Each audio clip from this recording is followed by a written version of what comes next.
Në kuadër të projekteve infrastrukturore, Komuna e Gostivarit sot bëri porurimin e asfaltimit të rrugës në fshatin Banjice e Përme.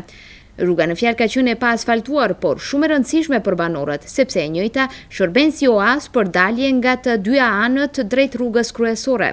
Vlera e këtij projekti është mbi 60.000 euro, ndërsa i pranishëm në aktin e promovimit ishte edhe kryetari i komunës Nevzat Bejta, i cili tha se ky projekt është realizuar me kërkesë të banorëve të fshatit Banjice e Përme.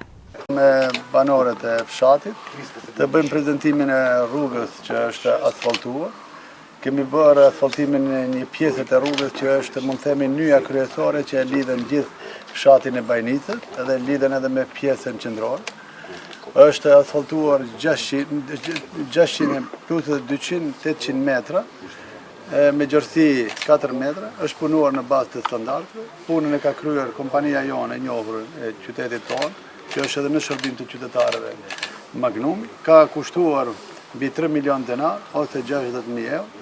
Edhe sot erdha që ti ta shoh punën, t'ju uroj banorëve shëndet e sukses, edhe ta gëzojnë edhe me shëndet ta përdorin rrugën e cila është asfaltuar në Banjicën e Përme. Falendërues të asfaltimit të rrugës u shprehën të gjithë ata banorë që ishin të pranishëm në aktin e përurimit, ndërsa kryetari Bejta me këtë rast uroi të gjithë ata që në mënyrë të drejtë për drejtë kanë qenë të angazhuar në realizimin, mbikëqyrjen dhe inspektimin e këtij projekti, ndërkaq paralemroi se investimet infrastrukturore që kanë për qëllim përmirësimin e kushteve të banorëve të komunës së Gostivarit do të vazhdojnë edhe më tutje.